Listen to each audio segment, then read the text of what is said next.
তো বন্ধুরা এখন গরম প্রচণ্ড পড়েছে, তাই আমি রিচ রান্না করে দেখাচ্ছি না। আজকে তোমাদেরকে আরও একটা সিম্পল রান্না করে দেখাবো। এই গরমে খাওয়ার জন্য খুবই ভালো, আর এই গরমে সবজি দিয়েই তোমাদেরকে বানিয়ে দেখাবো। তো এখানে আমি ঝিঙের তরকারি বানিয়েই দেখাচ্ছি তোমাদেরকে। তো চলো দেখে নাও কীভাবে বানাচ্ছি। তো এখানে মুগ আর মুসুরি আমি ভিজিয়ে রেখেছিলাম, সেটা আমি পেস্ট বানিয়ে নেব। আর আদা আর কাঁচা লঙ্কার একটা পেস্ট বানাবো। আর এখানে আলু আর পেঁয়াজ নিয়েছি। তো এইগুলো আমি আর ঝিঙে নিয়েছি 1 কিলোর মতো। তো এগুলোরই আমি সবজি বানিয়ে তোমাদেরকে দেখাবো। আর এখানে 3টের মতো কাঁচা টমেটো নিয়েছি। তো এইখানে দেখো ওই যে পেস্টটা বানালাম আমি মুগ আর মুসুরির, সেটাতে আমি 3 চামচের মতো বেসন দিয়ে দিচ্ছি। আর এখানে লবণ দিয়ে দিলাম, একটুখানি হলুদ দিয়ে দিলাম। এটাকে ভালো করে মাখিয়ে নেবো। আর এগুলো আমি ছোট ছোট করে বড়া বানিয়ে নেবো। তো বন্ধুরা আজকের রান্নাটা খুবই টেস্টি খেতে হবে, আর এই গরমে একদম সিম্পল রান্না, কম মশলা তেল মশলা দেওয়া রান্না। তো তোমরা চটজলদি এটা রান্নাটা হয়েও যায়, আর তোমরা চটজলদি বানিয়ে নিতে পারবে। আর এই একটা রান্না দিয়ে তোমাদের মানে ভালোভাবে তৃপ্তি করে তোমরা ভাত খেতে পারবে। তো এখানে বড়াগুলো আমি বানিয়ে নিচ্ছি। তো এখানে বড়াগুলো আমি একবার করে মানে সব বড়াগুলো এক এক করে ভেজে নেব আমি।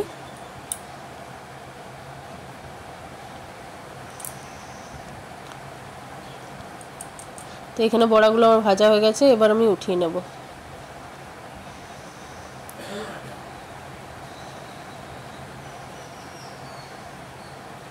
তা আরেকবার আমি বড়াগুলো আমি ভেজে নেব। এইভাবে আমি সব বড়াগুলো এক এক করে ভেজে নেব।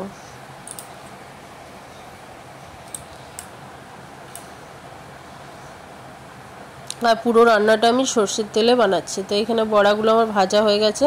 এবার বড়া ভাজার তেলটাতেই আমি মেথি পাঁচফোড়ন দিয়ে দিলাম। আর এখানে একটা তেজপাতা দিয়ে দিচ্ছি। আর যে কাঁচা টমেটোটা তোমাদেরকে দেখালাম সেটা আমি কেটে দিয়ে দিলাম। তো 3টের মতো আমি কাঁচা টমেটো নিয়েছিলাম, সেটাই আমি তোমাদেরকে কেটে মানে তেলের মধ্যে কেটে পরে দিয়ে দিলাম।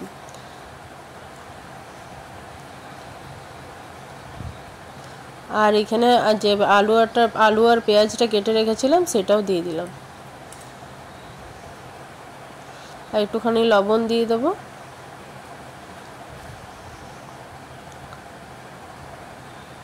আর এখানে যে আদা আর কাঁচা লঙ্কা বাটাটা রেখেছিলাম বেটে, সেটাও আমি দিয়ে দিলাম। বাকি এক এক করে আমি এখানে গুঁড়ো মশলাগুলো দেব। প্রথমে দেব হলুদের গুঁড়ো। এখানে 1 চামচের মতো হলুদের গুঁড়ো দিয়ে দিলাম। আর এখানে দিয়ে দিলাম জিরে গুঁড়ো 1 চামচের মতো, ধনে গুঁড়ো দিয়ে দিলাম একটু বেশি। আর এখানে ভালো করে মশলাটা কষিয়ে নিচ্ছি আমি।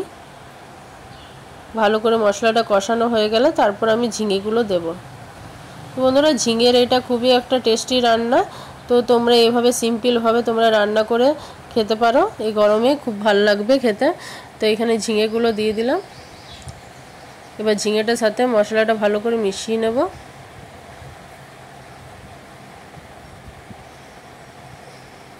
আর খুবই সামান্য পরিমাণ চিনি দিলাম, মানে ঝিঙের মধ্যে চিনি দিলে পরে খুব ভালো হয়। ঝিঙের তরকারিতে তোমরা চিনি দেবে, বা ঝিঙের যদি তোমরা পোস্ত করো তাতেও একটুখানি চিনি দেবে। ঝিঙের যে কষা ভাবটা থাকে সেটা চলে যায় চিনি দিলে।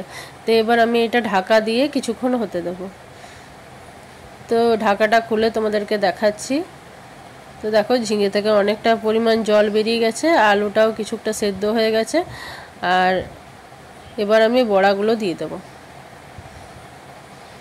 যে বড়াগুলো ভেজে রেখেছিলাম সেগুলো দিয়ে দেব।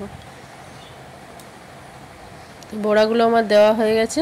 তো এই পর্যায়ে আমি একটুখানি জল দেব, কারণ এই তরকারিটা একদম শুকনো শুকনো হবে না, এই তরকারিটা একটু গ্রেভি হবে। তাই আমি এখানে একটুখানি জল অ্যাড করছি। ওই 1 কাপের মতো জল দিলাম। আর এটা আমি ঢাকা দিয়ে কিছুক্ষণ হতে দেবো। 10 মিনিটের মতো এটা ঢাকা দিয়ে ফুটবে, তারপর আমি তোমাদেরকে দেখাবো। তো আমার 10 মিনিটের মতো হয়ে গেছে। তো এখানে দেখো রান্নাটা পুরো রেডি হয়ে গেছে। আর এখানে 1 চামচের মতো ঘি আমি 1 চামচ ঘি এখানে মিশিয়ে দিলাম। তো ঘিটা দিলে খুব ভালো লাগবে খেতে, গন্ধটাও খুব ভালো আসবে, ওই জন্য আমি 1 চামচের মতো ঘি দিলাম। আর এখানে কোনো গরম মশলার আমি ইউজ করিনি, তোমরা দেখতে পেলে।